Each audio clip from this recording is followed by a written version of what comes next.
Welcome back, South Jersey football fans and New Jersey football fans, to Mark Trible's Hats Off podcast. Here we are at beautiful Studio B. We have a lot of action to recount. I say that every week, and the action only gets bigger and bigger and bigger. Here we are. We're going to be joined today by St. Joseph's kicker, Trevin Delgaza. Wore the hat on Friday night for his heroics, and we'll get into those. We also have a good friend of mine, ESPN's Justin Tinsley. You may know him from the show Around the Horn. You may have read his book on Notorious B.I.G. You may have heard his podcast and all the things that Justin does. You may just follow him on Twitter. But either way, we've got him on at the end of the show, and we're going to talk about, with Justin, something that's a sensitive topic for the two of us, the big game tonight between the Cowboys and the Eagles. I know there's a lot of trash talk going on everywhere about that game, and you know where I stand on it, certainly, if you watch the show. Rod, good to see you, man. Glad you're back. Yes, sir. Back in the studio. You know it. You know it. Got a lot of friendly faces in here. Tyrone's already talking about the Cowboys game. Tyrone, we got to save that for the last. We got to save it for the last segment, Tyrone. Dwayne's not talking any trash, but I know he's a Cowboys fan. Oh, man. Chris is a Patriots fan. Chris Baker's a Patriots fan. He's at the Dunkin' Donuts drive-thru. I got my coffee. Chris, I'm staying away from the donuts, but I appreciate the offer. Let's start with Chris and what he saw on Friday night as Seneca beat Cinnaminson 42-0. Seneca remains unbeaten. We said last week there were 6 unbeatens in South Jersey when we came to. At the end of the weekend, there were just 3. This weekend, we entered with 3, of course, and we left with 3. All 3 won. We had Seneca won 42-0 at Cinnaminson, as Chris saw. Pensauken beat Camden Catholic 39-6. And Delsey beat Hamilton 28-3. All 3 are undefeated. Undefeated. Maybe I do need that extra. Maybe I do need that donut. Go ahead, take that sip. Yes, sir. All 3 are undefeated. He says they're the real deal. In Group 3, they are up there at the top with Camden High and Delsey in terms of the power points. I don't know how that shakes out. We'll find out next week where these teams are going to be playing, who they're going to be playing. The first large tournament that leads to a state champion in public school football is going to happen in New Jersey, and we got a lot to talk about with that. I think maybe we should get Dwayne on here next week. What, you going to talk about the Mets? No, we're not going to talk about the Mets. We're not going to talk about the Mets, but maybe talk a little North Jersey bracket preview. Yep. So Dwayne, the invitation is extended, our guy. We'd love to see you. How about those Phillies, man? I mean, this team feels like they've got and this is what it takes in baseball more than any other sport. They got the mojo this time of year, don't they?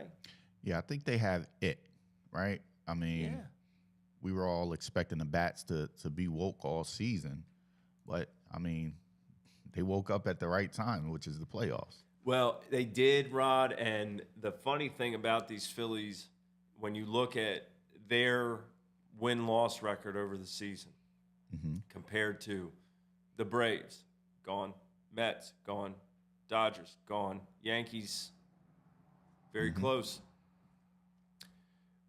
162-game season. You need a lot of things to win 100 games. You need excellent pitching throughout, and it's got to be sturdy all season. You need guys that are going to get on base, do a lot of the little things. To construct a roster to win 100, 110 games, it's got to be quite a team. However, in a series, that can mean nothing, right? Especially in that 5-game series. But for the Phillies, the way they're constructed, they have 2 ace pitchers, basically, Wheeler and Nola. So you're going to have to face them.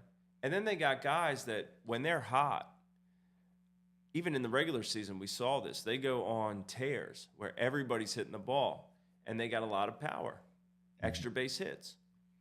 In terms of, Schwarber, Realmuto, of course, Harper, Castellanos. Segura's been great. Yesterday, the 9-hole hitter hits a home run. I mean, you can't count on that. But Bohm hits a ball. But during a season, there's 2 weeks where they might not sniff 4 runs because nobody's hitting. Right. And everybody's frustrated. Playoffs, people are hot. You got to win. You saw what happened, man. They scored, 16, 17 runs the last 2 days against Atlanta. They've got those hot bats. They've got those 2 pitchers, and they're going to play the Padres, who took care of the Dodgers last night, came back and won. I don't want to make this hot take central, but I do want to say this. The Dodgers have won a lot of baseball games in the last few years. And they won that shortened season because of COVID. They won the World Series in a neutral site. But I don't know how much stock I put in that. Mm-hmm. I just think it's a lot. Like, I don't expect the Dodgers to win World Series. They get there, I expect them to bow out. Oh, wow. Okay. I do. I mean, they had 111 wins this year, and the Padres had 89 or something. Okay. They own the Padres. They always beat them. And they didn't even make it to Game 5. They're done. That's a lot of money to spend for I don't know, first-round exit. Padres, Phillies, this is San Diego. That's where Bryce Harper's thumb got shattered earlier in the season. Blake Snell hit him with a fastball. And if anybody is going to really feel some pain during this series, it's going to be Washington Nationals fans, because you got Harper and Soto on either side.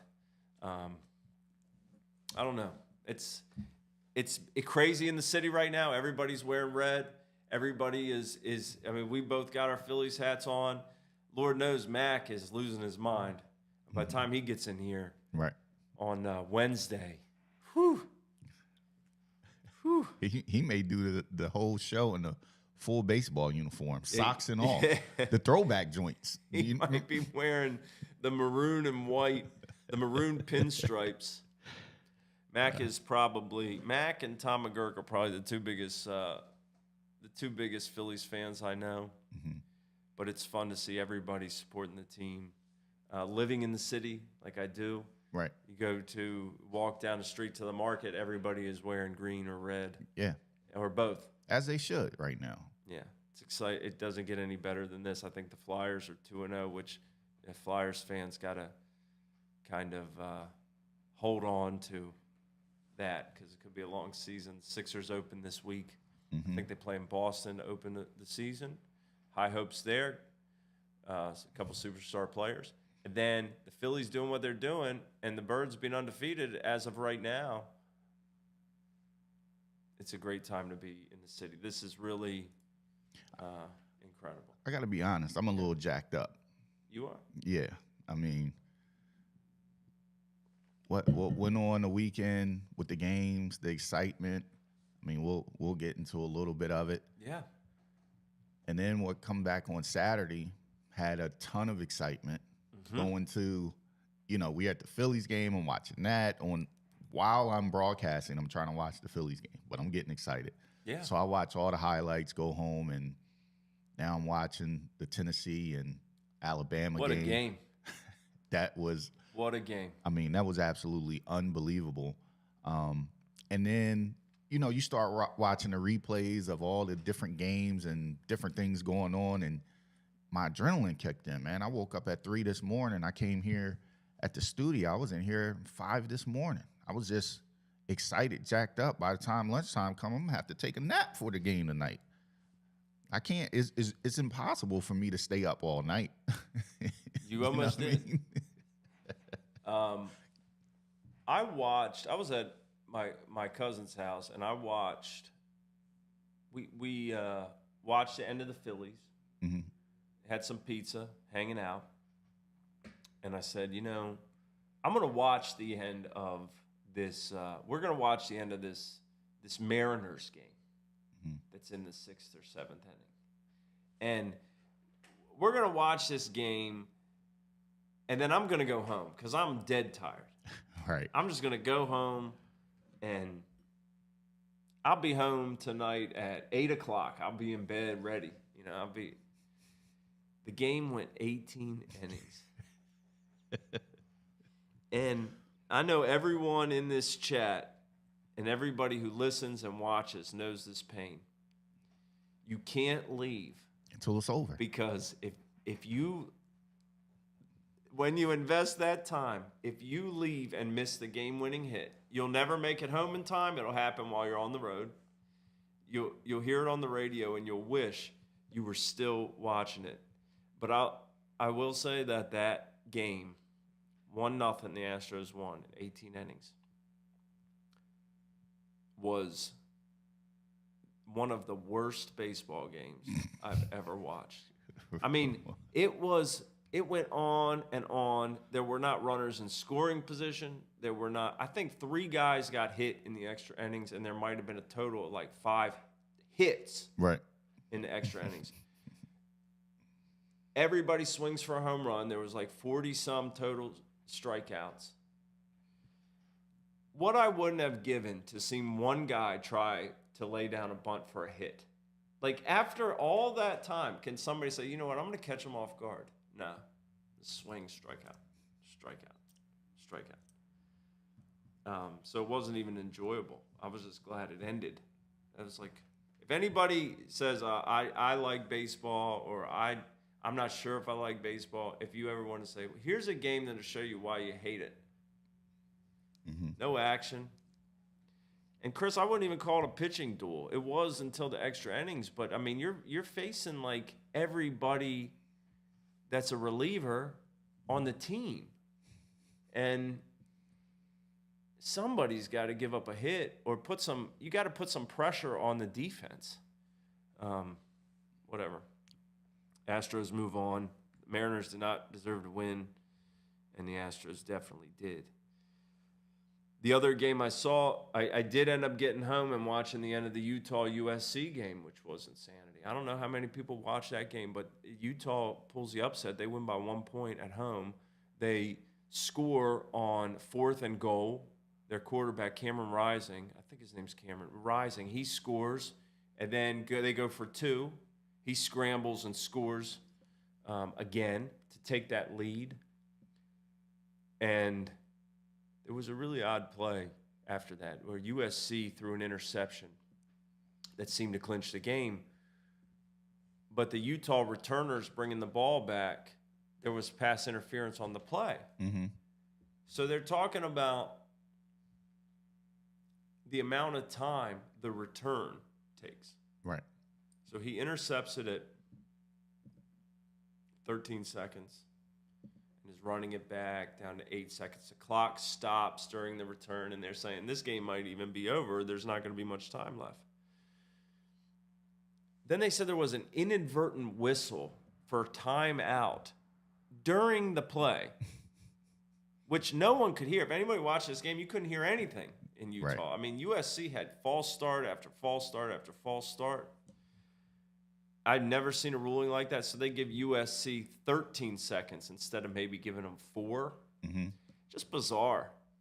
Stuff like that. Like, I say this in an old way. If you look in the paper, nobody looks in the paper now, but if you go online to see the score and what happened in the game, you won't see that play taking place. I've literally never seen that before in my life. Right. That they blew a whistle for a timeout during an interception return.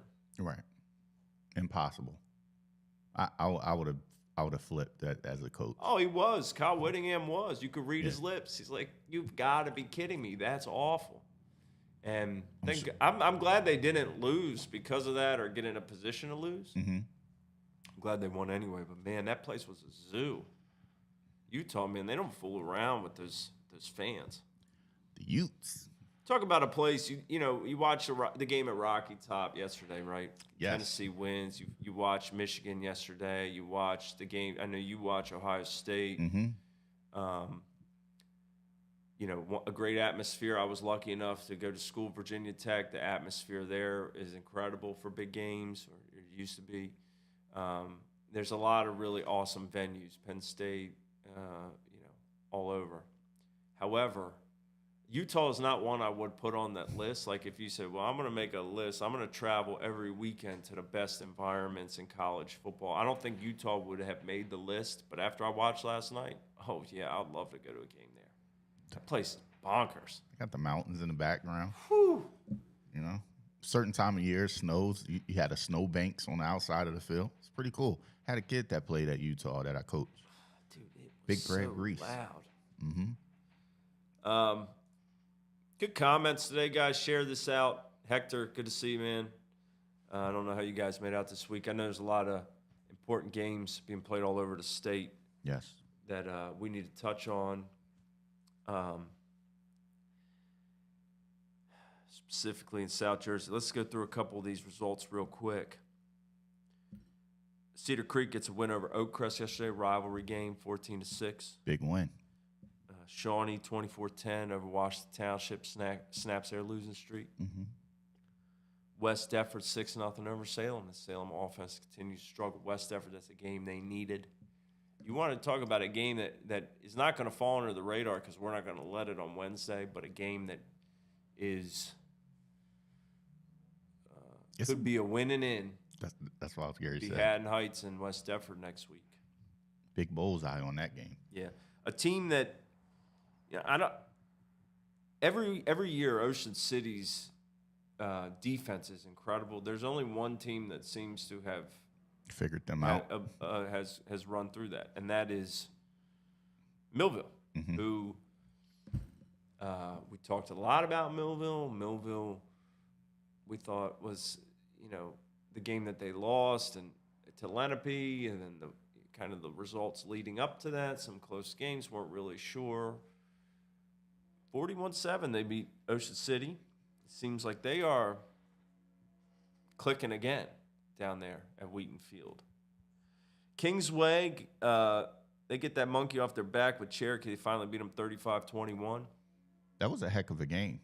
Cherokee was up, and Kingsway came back in that game. Mac always said when he was at Lenape, and I know Coach LaRubio over at Kingsway said this was something that was mentioned.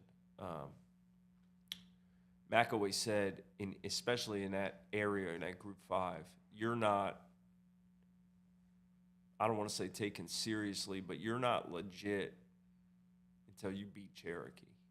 Mm-hmm. That's your stamp. If you can beat them, you got something. And Mac used Cherokee as a benchmark for the program. Of course he would, but when he was at Lenape, and I think I was there the first time they beat Cherokee, and that really was a high water mark in building a program. That you do this, it means a lot, for sure. So Kingsway gets that win, 35-21. Woodstown shuts out Haddonfield, 19-0.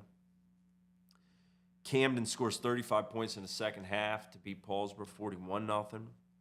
Burleson City rolls in the second half. I mean, they were losing 29-7 or 29-0. I don't know the exact score, but this is a rivalry game, and they were getting pounded by Palmyra. They come back and win the game. They were getting torched. I want to go back. I mean, you talked about the Camden Paulsboro game. Yeah. That was a close football game at halftime. 6-0, right? And I just have to say, I got a chance to watch that defensive line for Camden up front, and it was torture. I mean, if you're that, I'm not trying to put anybody out there, but when you're playing, I played quarterback. When you're getting hit like that, it's hard to kind of think about the plays, to think about where to go with the ball, your reads, just different things. It speeds the game up. Camden sped that game up so fast in the second half that the defense had them pinned on the goal line, and that allowed them to get those quick points. But I just wanted to point that out. That game was crazy too. Yeah, it was wild. I mean, and I do want to note that apparently Kingsway was ahead the whole game against Cherokee. There's so many scores flying around. Sometimes it's hard to keep track of what's going on. But that game was one of those where we'll talk about the game I saw, how crazy it got. But that's a game where you check the score and you see it, and you're like, oh, 6-0 at halftime. And then the bullets start flying every different direction. And then the game's over, and somewhere you see the final score, and you're like, whoa. Mm-hmm. I thought it'd be a lot closer than that. He scored 35 in the second half. You kind of lose sight of it when you're out there moving around. And then yesterday, St. Augustine, 41-18 at Camden Eastside. Rod streamed that game on D2 Sports Network. Mm-hmm. Go back and watch if you're a Hermits fan. The line for St. Augustine was great. Noah Cressman got the hat. And this young man, you know, their whole line was tremendous. Julian Turney running the ball behind him, and McClear as well. They did a great job, as always, with Coach Lancetta, but Noah got the hat. Noah is a kid who his father passed away a couple weeks ago. Yeah. And it's tough. There was, and Coach Lancetta said that, you know, in that position when you're a coach, you just tell the kid anything you need on or off the field, we're here for you. And the kid said, well, I just want to play, you know. So as somebody who you know, I lost my father at a young age, I understand a little bit of where that young man's coming from, for him to go out there and play. Not just that, but after the game to have the smile on his face that he had is especially meaningful. Right. And, you know, that's just a giant hats off to Noah and his family and friends and the program for supporting him. So that was well deserved. He played like a beast. I'm not discounting the way he plays. He was a monster, but I'm really glad that they've supported him the way they have. So hats off to you. Brandon Handy's in here. Brandon, good to see you. Brandon helps he runs flag football team that has a lot of success in the area. They are looking to go to Pro Bowl weekend. I think they've qualified for that. They're raising some money to help out with travel expenses. Brandon, feel free to throw that comment in. Throw that in the comments. Put the link in the comment. You can give a couple bucks. Please do so to help our buddy and those kids. What ages? I don't know what ages those are. This is like. I think Brandon may have. I want to say either 10, 12s or like 12, 14, something like that. He'll put it in here when he hears in. this, but we're just a little bit ahead on our chat. But that's a great experience for the kids. Yeah. I mean, I had the pleasure of doing flag football with my son when they were coming up, and just the experience, you know. Some people try to discredit the flag football, but at the end of the day, it's a form of football where kids are staying involved, they're staying active, and they're opening up. You get to go to the Pro Bowl and play. I mean, if you've never been to Vegas and had an opportunity to see the fields, it's just a different level. I'll give you a quick story. When I went to Vegas, I was like, man, I'm gonna drive over to the mountains, right? It appears that they're close, and next thing you know, I'm just driving. I'm like, what? Like, hold on, I'm turning around. But Vegas is a pretty cool experience. My favorite place, man. I love it there. Always had a good time there. We are going to talk about the game I saw Friday night. We've got the hero and the hats off winner, the guy with I would say the golden boot, but really it's a black boot with some pink tape on the toe to make sure it's preserved. If there was a St. Joe Hall of Fame case, I would make the recommendation that this boot should be in there. When we come back after this, we're going to talk to Trevin Delgaza of St. Joe on his magical night and that finish that was incredible for the Wildcats. And after that, a little bit later in the program, we're going to bring on Justin Tinsley of ESPN to talk about the Eagles and the Cowboys game. So sit tight. We'll be back right after that. My Hats Off podcast, brought to you by the South Jersey Realty Group.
Okay, no worries. So let me give you the background of what happened on Friday night at Lenape. St. Joe is losing this game 14-13 in the fourth quarter. The first play of the fourth quarter is a 4th and goal at about the 4-yard line for Lenape. Zaire Goffney Fleming gets the ball and is stopped by the St. Joe defense. That was the only snap that Lenape had on offense for the rest of the game. Okay, the first play of the fourth quarter.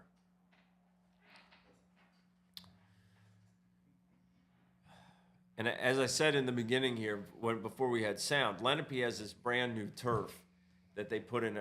They finally finished this a couple weeks ago.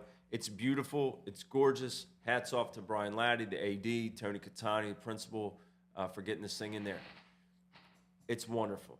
Wonderful turf. Beautiful field. However, what happens here in the fourth quarter partly has to do with the turf of this field, and it may have, I don't want to say backfired, but it certainly didn't help Lenape at the end, although it did kind of help them before that. Anyway, I'm saying all that to say this. Lenape is now up by 1 point, and St. Joe has the ball at the 4. Well, St. Joe ends up punting.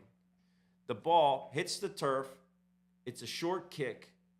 Michael LeMay it doesn't seem like he's intending to field this ball, but it does one of those like 7 bounces in a row and hops right up to his chest. It's on him. He grabs it. And what does he do? He does what Michael LeMay always does. He makes a play.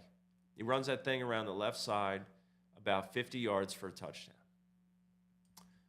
So now it's 21-13. Next possession, St. Joe gets it. Punt is blocked. Straight up in the air. I mean, way up in the air. It comes down. It bounces straight up to the guy, Ethan Craig, who's running after it. Again, the turf. Boom. Straight up, right to him. Runs it in for a touchdown. So now St. Joe is up 28-13. The party is on in Medford. The party's on, Rod. Full disclosure. At this point, I stopped keeping play-by-play. I mean, I had some stats I'm writing and some mental notes, but I'm thinking this thing is in the bag. It's over. There's probably 6 minutes left around. I don't know. Again, I stopped writing play-by-play, so I don't know. St. Joe gets a good return on the kickoff. They run it down. I think, was it Mahmoud scored that one? Yeah. Nasir. Okay, Nasir scores. Short play, scores. They go for 2. I'm not sure why I went for 2 the first time. Didn't get it. So now the score is 28-19. There's a little more than 5 minutes left. Here comes our guest, Trevin Delgaza. Go ahead and show this guy, because this is exactly... Trevin, welcome to the show. Thank you for coming on, man. Thanks. We appreciate it.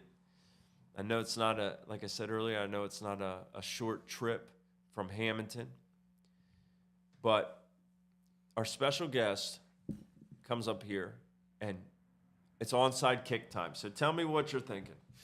So I go out there, and my coach, we're about at the numbers, and he says to me, "Do you want to kick an onside kick here?" And I'm like, "Yeah." I see a gap from the first few kicks, and it's on the right side in between the front 2 guys. And I think that my guy can get there before him. And I kick it pretty well. It bounces up, and Richard Chandler picks it up. And then we're on about the 45-yard line going in. Richard Chandler, number 25. He's like kind of a, no disrespect, I mean this in the best way possible. He's like a little firecracker / bowling ball. Right. He's a compact, tough. I mean, if you want somebody on the bottom of a scrum for onside kick, it's Richard Chandler. So they get the onside kick. They go down, and Jimmy Montuano, the quarterback, scrambles around and runs it in. So now you're down by 3. Trevin comes out, kicks the extra point. It's right down the middle. Okay. There's I don't know how much time's left at this point. A little more than 3 minutes, maybe. Yeah. St. Joe is down by 2. So it's time to walk back out there. Trevin, so now what happens? So my coach says to me that I should change the direction of the kick because they were prepared for me to kick it right. And they kind of overloaded right and the way I kicked before, and I shifted my body at the last second approaching the ball, and I shifted my body and kicked it left. And the kid caught it on Lenape's side, and I think Ty Mercado really hit that kid pretty hard, and Richard Chandler picked the ball up. Yep, and that's how we got the ball back the second time. So kicks it to the other side. Come on, man. The other side. Got one, kicks it to the other side. Now, when he kicks when the extra point goes through to make it a 3-point game, or a 2-point game, I'm sorry, everyone's thinking, if they hadn't gone for 2 the first time, they would be going for 2 here to tie it. Like, no one's thinking, well, maybe they'll get the onside kick again. Okay? Because to get one, as Trevin said, is an act of God, basically. So he kicks this thing again, the turf, it bounces up. Mercado lays the wood, and on the other side, here out pops number 25 holding the football, Richard Chandler, and you just couldn't believe it. Now, the work's not done, and they got to get down there, and there were some key plays. I know Jimmy had a really nice slant to Nasir. It might have been 4th down. I think it was 3rd down, though, and that was a tough play. They get the first down, they move down, so now it's time. They're in range. The clock is ticking down, and Coach Paul Sacco says, Jimmy, whatever you do, you can scramble around, which he did all night. He's a heck of a player. Just keep that ball in the middle of the field. Wherever you go down, you want to be in the middle of the field. And they did that. They milked the clock down. And here comes Trevin. So, Trevin, you go out there, and what are you thinking? I'm just really focused on the ball and making sure that the ball goes down so I can kick it right. But I go out there the first time, and the coach from the Lenape sideline decides to ice the clock. Yep. And so I'm thinking, all right, refocus, calm down, there's no big deal. And go out there the second time, it's a good snap, great hold, and I knock it right through. But there's a problem. Number 20 on Lenape's sideline gets a piece of it, and my heart almost drops. But thankfully, it still decides to have enough power to go in from 34 yards out. I had no idea it was deflected. LeMay deflected that. Yep. Wow. And it still goes in. Everybody is going nuts. Trevin, you've been kicking since you were 11 years old, you said. Yeah.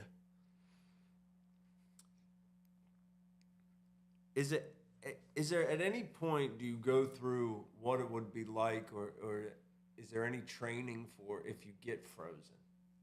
No. No. There's no way. There's no really way to prepare for that. But I'd say every day in practice with Coach Sacco, and we always practice game winners from 40 and in. So I was ready for the kick. Where are you usually good from, Trevin? I'd say I'm expecting to make the kick if it's 45 yards and in. Wow. 50 is a bit of a stretch, but Maybe. So what exactly inspired you to start kicking? I saw when I was back in Pee Wee when I was 11 years old. I saw someone that was kicking the ball through the upright back in Hamilton Hawks, and that really inspired me because I was like, I want to do that. That looks cool. And Frankie Domenico, that was who really inspired me. He was I think he was 4 years older than me. So he was in college freshman when I was a freshman in high school. And he was the one who really got me into kicking back when I was 11. And you just loved it. Yeah, I fell in love with it. I got training from Coach Jim Cooper, 5-star kicking, and I never have stopped since. And you do it for a lot of reasons, but the main reason is to have an opportunity like you had Exactly. the other night, right? Yeah. To help my team win, it meant everything to me. And for most kickers don't get the appreciation sometimes, but in this game, I really got the whole light of the game. In the last 6 minutes of the game, at least, everyone counted on me, and my teammates obviously came through, getting me down there in position to kick it. Now, are you the punter also? Yeah. So the range of emotions. I mean, you're part of the two plays that look like have you guys done. I mean, not that it's your, it's not your fault, but it doesn't look good. You've been on the field here for the two plays that bury you guys, and then the next thing you know, you're on the field for the three that make it possible to win. What was that quarter like for you? Do you try to stay pretty? I know you try to stay pretty level, but were you able to do that, or do you kind of in knots the whole quarter? The only reason I was able to stay level was because I envisioned what would happen before the whole thing played out. I was like, we are going to win this game, and that's what I try and do in every game. If we're losing or winning, we're going to win this game. And so I was like, we need to win it, and what do I need to do to win it? So I completely zoned everything out. The crowd, Lenape's huge student section, and I just really focused in on what I had to do. So I'm gonna ask a question. Yeah. I mean, you kind of touched on it a little bit with practicing, but I know when I was younger, we used to always have. I mean, back when I was in Mississippi, we used to make the basketball court in the room out of the coat hangers and put it on the door, roll some socks up, put tape on it. That was the basketball. And we would always have the 3, 2, 1 jump shot, you game winning. So from a kicker's perspective, have you been at the field by yourself or with a buddy and gone through that process through your head other than that practice? I mean, just, with yourself. At practice, it's rehearsed, it's scripted. All right, from the 30, move it to the right hash. But in your head, have you played that out before? Absolutely. I go out on the field all the time and just do mental reps right before I'm about to kick it, at practice and even in my bedroom, just at night, just imagining the emotions I would have if I won a game, and that's the feeling I wanted more than anything other, just winning a game and proving that kickers actually do matter a lot for teams. Yeah, they do. And you know what? I mean, it seems, we watched it last weekend with the Eagles, right? They signed the right backup kicker. He made the kick. The backup kicker that was signed for the Cardinals missed the kick, and that was the difference. But to understand the role of a kicker, as many of you do, to figure that really during practice you're kind of off on your own. Yeah. And everybody else, as you talk about at the end of the year, these guys went through 2-a-days together. They're running hills together. They're next to each other in the trenches. They're all the kicker is his own unit a lot of times, especially in high school football, where there's not a punter and a backup kicker and another, it's Trevin, right, or someone like Trevin who's by himself, and you got to be a special type of guy to come in and knock that through. And the other part of that is, on the high school level, you have your quarterback coaches, you have quarterback trainers, you have receiver trainers, D lineman trainers, and coaches, right? So for him, and I've noticed this at a lot of schools, the coaches there, they don't know nothing about kicking. Right. Not a thing. So if you don't go and get that training outside, you are really on your own with learning how to kick, right? and especially at certain schools, the coach can tell you. It's like, yeah, just put your leg into it, but they really don't know, right? So it's Exactly. just amazing that throughout the year, you know, kickers, punters, they're off on their own, they're practicing by themselves, and they have to retain everything they learned from a trainer and bring it back. Where quarterbacks, receivers, you know, running back, O-line, D-line, they get reinforced from coaches when they're at practice. Yeah, and it's got to be a special feeling not only to win that game, Trevin, but to win it in a way that is so memorable. I'm sure a lot of people reached out to you, people who weren't there, who heard about it, and I'm sure your family is on cloud nine as well. But tell me what it meant for you to kick that in this season that has been some close games. You guys just keep finding a way to win. And it's Coach Sacco's last season at St. Joe. Everybody knew that before the season. It's been a major topic. It's an emotional topic for a lot of the St. Joe alumni and the players. And you guys stick together. You keep winning. Richard said after the game, you know, forget about me or recovering or anything that happened. This is all about Coach Sacco. What can you say about the experience it's been to be on this last ride with him and how much it meant for you to kick that field goal? I mean, with Coach Sacco's last season, it played a role in every one of our performances throughout the season. Like, you think about the best coaches in South Jersey, and I think Sacco's at the top of that list for everyone. And to really be a part of his team and be a part of his last season, it's an emotional thing. Yeah. He gives speeches about how, I mean, he's just so happy that we're here with him. Yeah. And he's so happy that he stuck it out, because last year was so disappointing, making it to the semifinals. So we're all about winning states this year. And no matter what it takes to get there, that's where we're going to be. You know, we mentioned this on the show the other night, and it's something that can't be lost.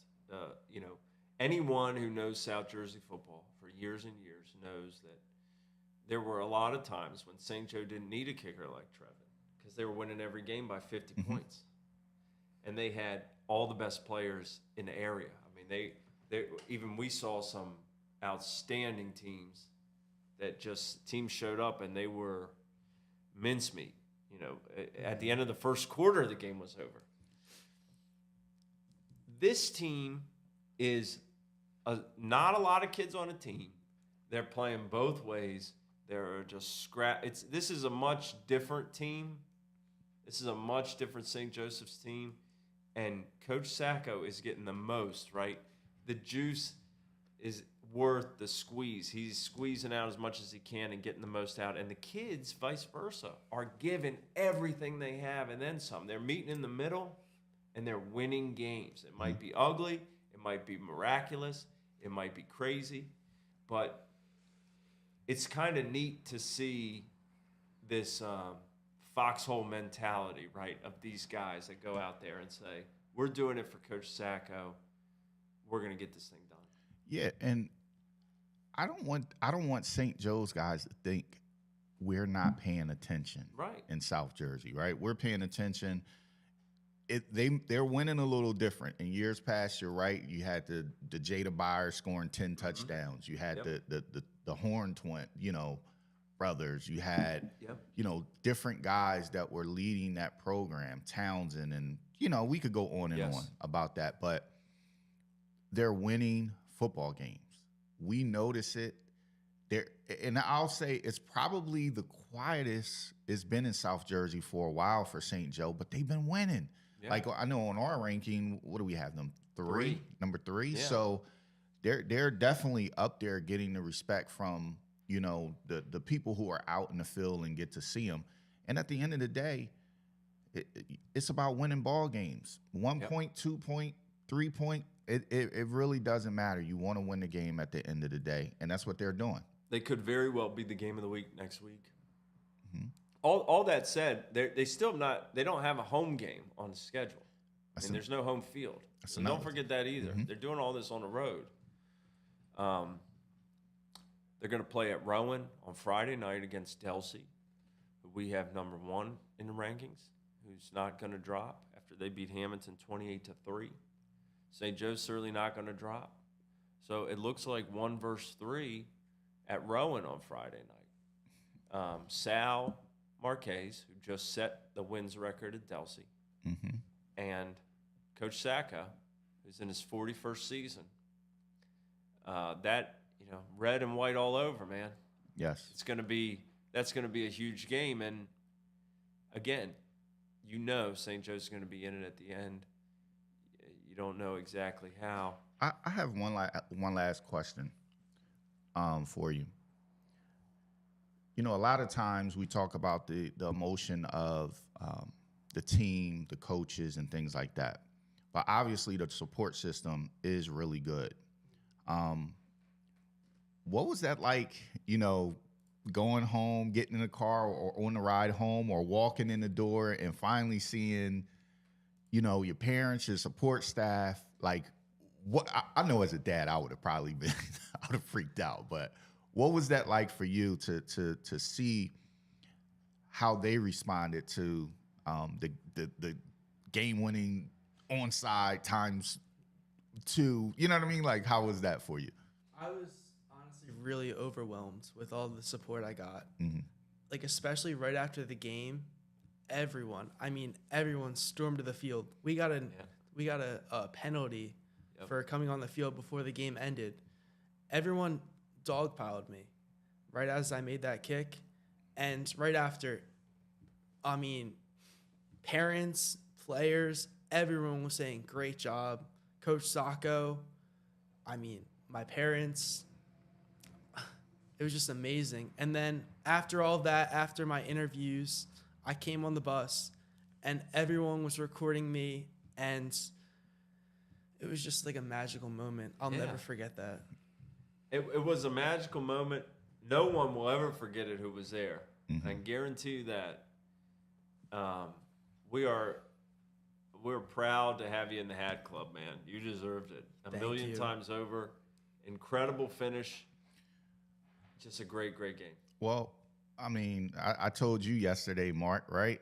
I said he's going to be our player of the week. We're not even putting the vote up this week. No reason. We are going to invite you back in to get your own personal photo shoot and everything. Awesome. Back here. We'll figure out a time and a day this week to get you in. But to do what you did, 2 onside kicks and a game-winning field goal, that's something that you couldn't imagine. I couldn't imagine. Nobody could imagine that sequence happening. And congratulations to you. Much success moving forward. But we definitely wanted to tell you are the D2 Sports Network Player of the Week for us. I'm happy to have that honor today. Appreciate it. Congratulations, Trevin. Thank you. Trevin Delgaza of St. Joe kicks a game-winning field goal, 2 onside kicks in the fourth quarter as they score 3 times in the last 5.5 minutes or so to down Lenape on the road 29-28. Incredible game, incredible finish, one for the history books. Certainly for St. Joe. Coach Sacco said he's never seen anything like it in his 41 years of coaching, and I don't think many people that were there have seen anything like it either. We're going to take a quick break. We'll be right back with the final segment of the show. ESPN's Justin Tinsley is going to be calling in. Old friend of mine. Talk about the birds and the boys. We'll be right back after this. Joe McColgan, Nick Strom, and John Doherty have been part of a lot of wins in South Jersey football. They won on the field. Let them win for you in the game of real estate. With over $200 million in real estate transactions between the 3 of them and over 30 years of real estate experience, they're servicing anywhere in South Jersey, from the Philadelphia Bridges all the way to the Cape May Lighthouse. With one of South Jersey's fastest growing teams, $29.5 million alone in real estate sales in 2021 and 22. First-time home buyers, seller consultations, relocations, rentals, downsizing, or If you're not quite sure how to get started in the process of real estate, give them a call for a free consultation at 609-314-9862. That's South Jersey Elite. They won on the field. Let them win for you in the game of real estate.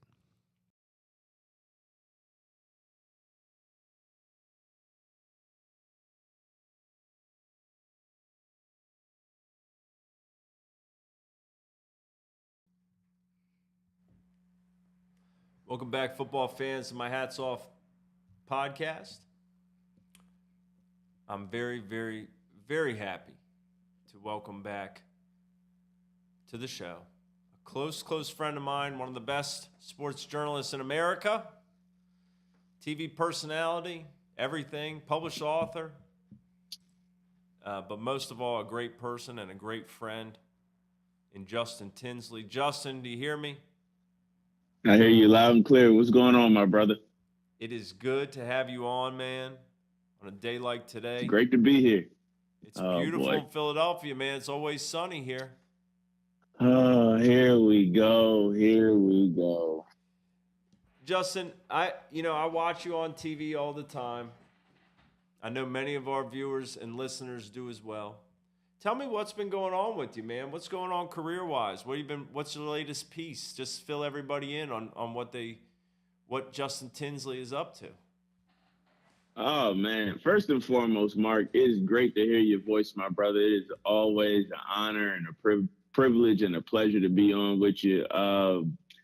Just what's up with me, man. So I can't really say what it is just yet, but the first piece in a series I'll be working on for the next couple of weeks, probably up until about, I would say, right before Christmas time. It's like a 4-part series on a pretty prominent athlete that we've all heard who's coming up on a big season right now. It's obviously, if you can't tell, it's basketball. So I have a series coming out on that I'm really excited about. I've been working on it for the past couple of weeks and probably months at this point. So I'm working on that.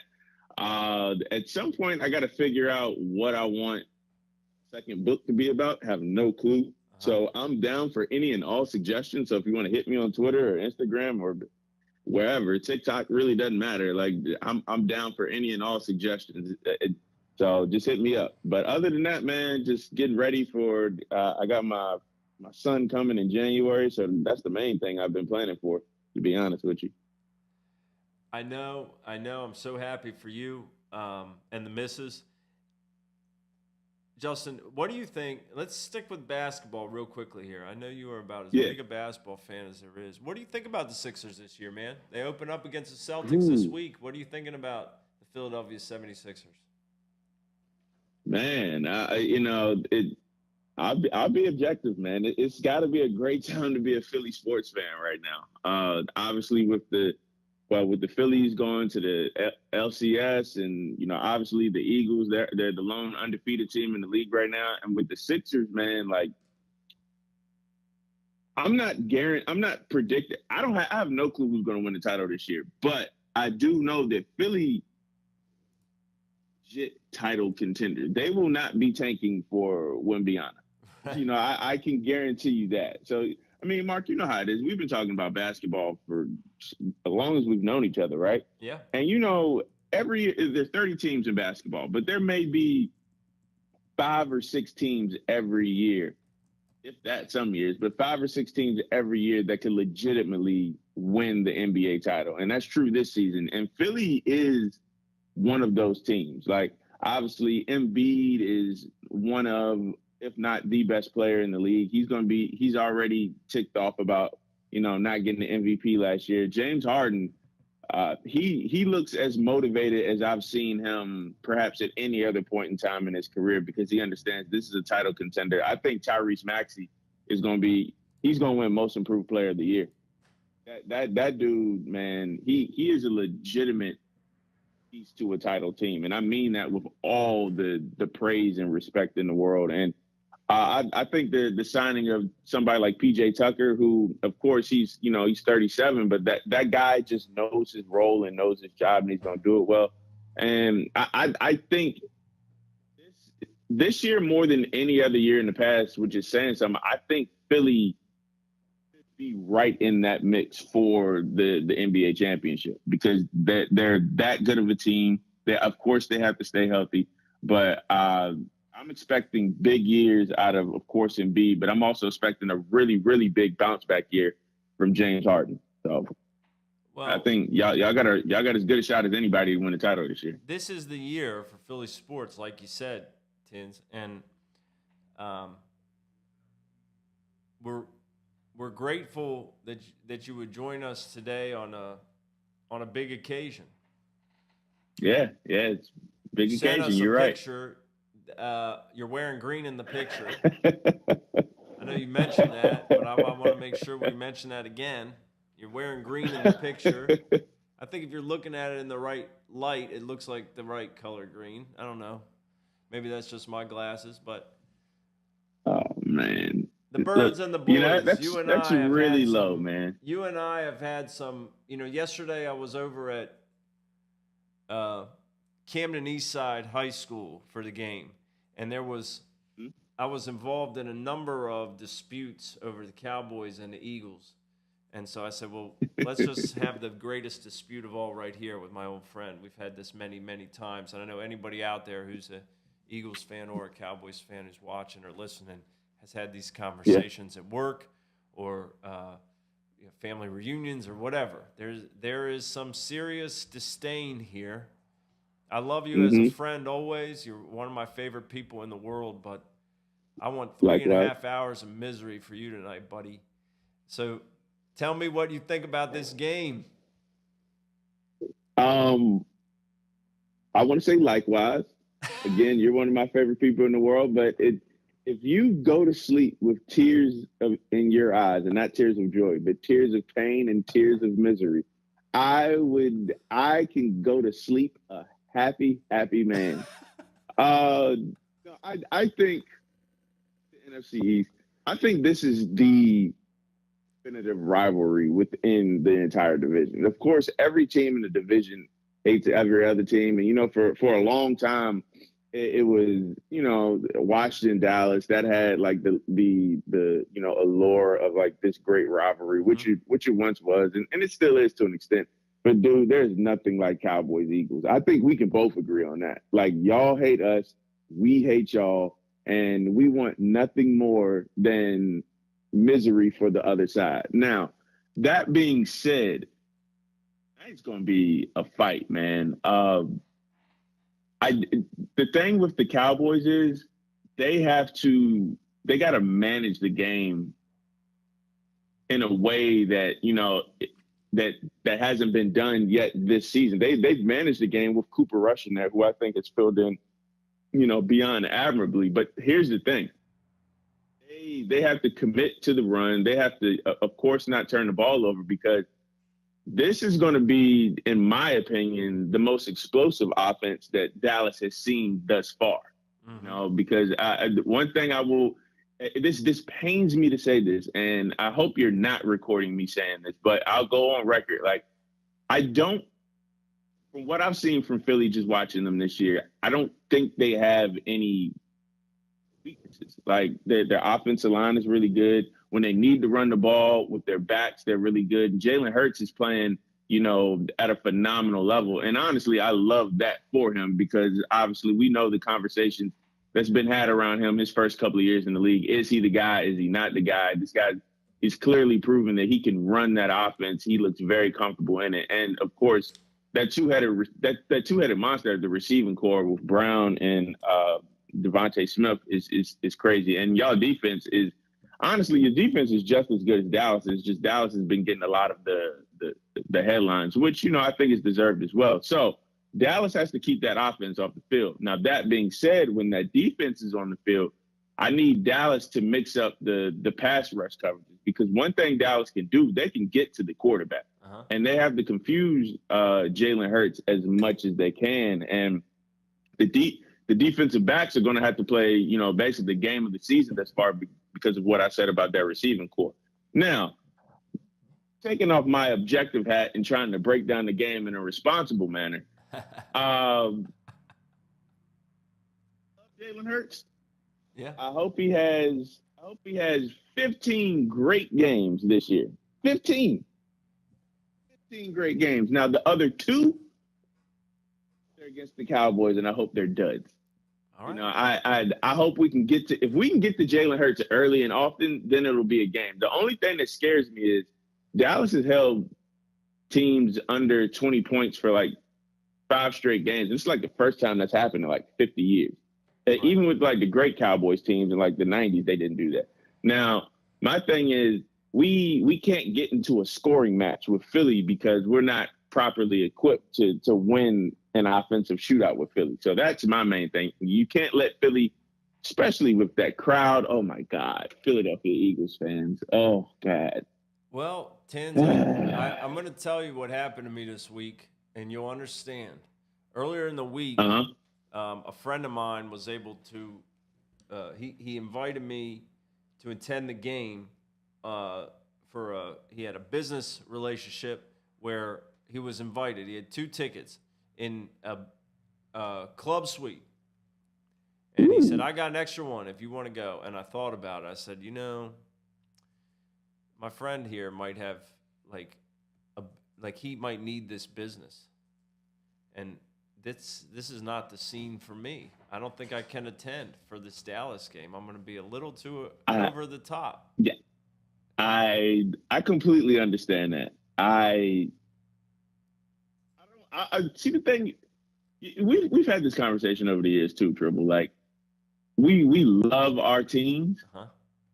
Sometimes we love them too much, especially in public. You especially. Like, yes, me especially. I love and I hate the Cowboys way too much to ever. Especially a game on the road in Philly. No way I could ever do that. Like my mom always told me, like, just be smart about your decisions in life. And like, there's no way I would do that. But I completely understand you wanting to watch that game from the comforts of your own. Now, if they were playing the Cardinals, if they were playing the Chargers, of course you'd be there. But the Cowboys, no. Now, I don't think you're a fool at all for that. Now here's the better part. I was telling this story to somebody else who said, well, I've got a couple tickets down in Gen Pop. And I said, if you want them. And I said, I'll see you there. So tonight, just remember how loud it is at the link. I'm going to be a part of that. And when, it's just too much for the Cowboys, just remember those false starts, I was helping. Look, I was watching the Tennessee game yesterday, which turned out to be one of the craziest college football games I've ever seen in my life. That game was nuts. But in that first quarter, especially, I was like, am I watching like the evil Dallas Cowboys? Because they were getting a false start, a holding, 12 men on the field, like every other play. I'm like, that's the thing. And I'm glad you brought that up, Mark. Like, the Eagles are very, very good, and they could beat you even if you play a great game. But if Dallas gets into that funk where they get 7, 8 penalties in the first half, then there's no way they're going to win, because we know what a good Dallas team looks like. We know when Dallas is playing good football. But when they start racking up those penalties, there's no way they can win. So Dallas, even more than the Eagles in some ways, they just can't beat themselves. That's the thing that scares me a whole lot about the Cowboys, which they've gotten under control these last 4 weeks. But this is a primetime game. It's the game of the week, Sunday night. The last thing I need them to do is embarrass me in front of company.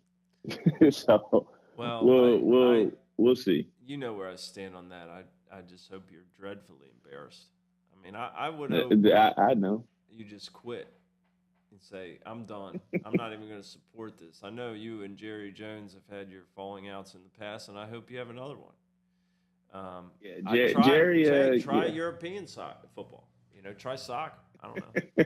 I know you're not going to ever root for anybody in the NFC East, and I'm fine with that. But there are other sports out there, and definitely not root for the Eagles. You will never. Of course, you're going to be in Gen Pop. All the other Eagles fans, just being the wild, belligerent, evil fans that y'all are. but I love it, man. Honestly, I would not have it any other way. I want it to be I know it's going to be a madhouse. I want it to be a madhouse in there. I want it to be the thing that we've always known Cowboys, Eagles to be, especially in Philadelphia. I'm looking forward to it tonight. I'm also very nervous about tonight, but it feels good. Honestly, Trible, because the NFC East has had a couple of down years, as a whole. Yeah. Like, it feels good to be excited about a Sunday night game again. It feels good to have one team be 5-0, the other team be 5-1. Like, that feels good.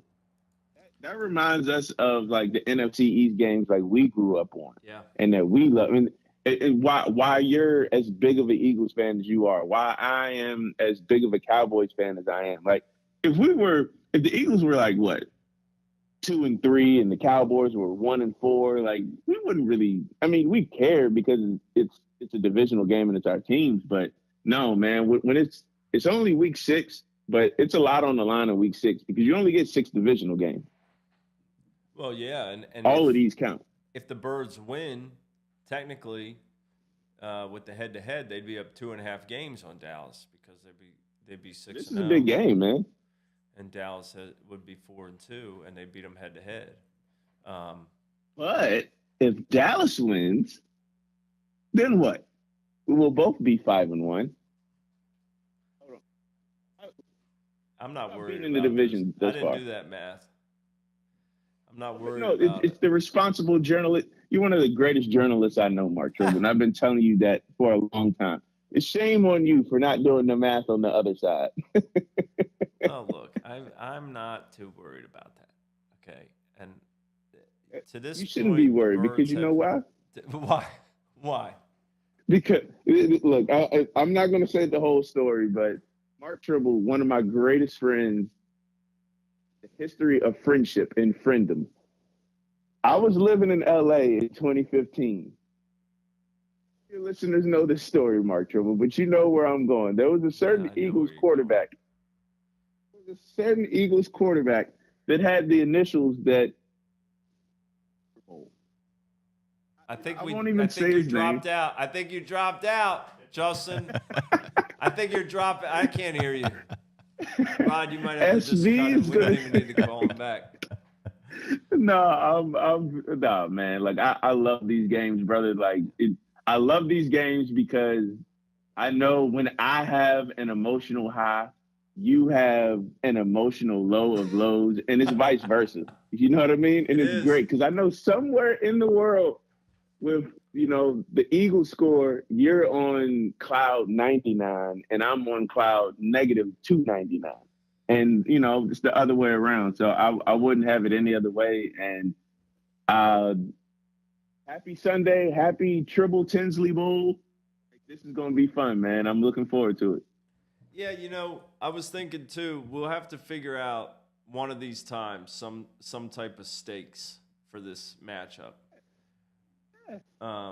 We could do if I don't know, if I win,